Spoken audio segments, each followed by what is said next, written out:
Talking is not practicing. Talking is not practicing. What does this mean? It means if you want to improve your Spanish, it will not help you to speak Spanish out loud in the car as you drive to work in the morning.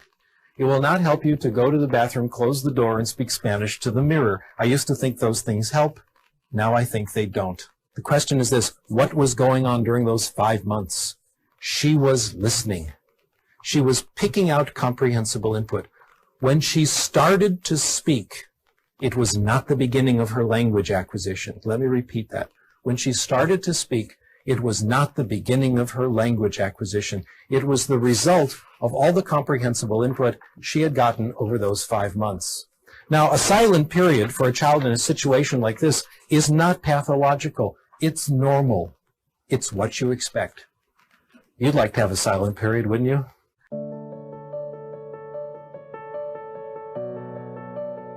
How do we acquire language?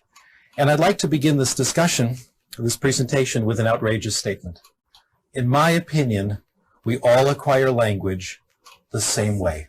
And now I'm going to share with you the most important thing I have learned about language.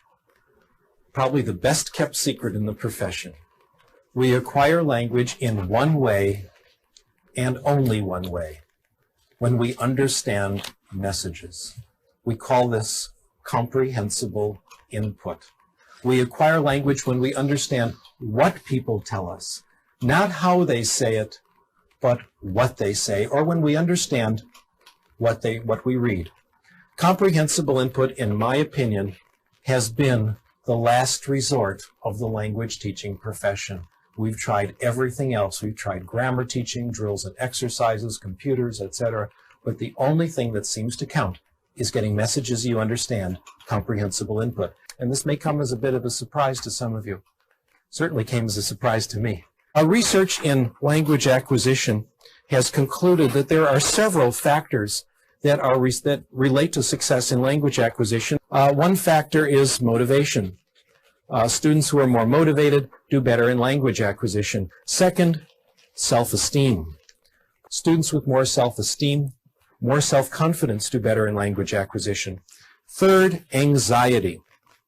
The lower the anxiety, the better the language acquisition. In fact, my hypothesis is for language acquisition to really succeed, anxiety should be 0. Frank Smith puts it this way: for the child to develop literacy, the child has to assume that she's going to be successful.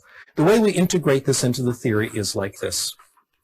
If the student isn't motivated, if self-esteem is low, if anxiety is high, if the student is on the defensive, if the student thinks the language class is a place where his weaknesses will be revealed, he may understand the input, but it won't penetrate. It won't reach those parts of the brain that do language acquisition. A block keeps it out. Here's how it works.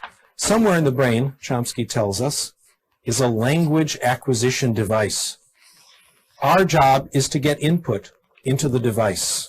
Low motivation, low self-esteem, high anxiety, the block goes up and the input cannot get in. Let me now try to summarize everything I've said in the last 10-15 minutes or so, and I'll summarize it in one sentence. We acquire language in one way and only one way: when we get comprehensible input in a low anxiety environment.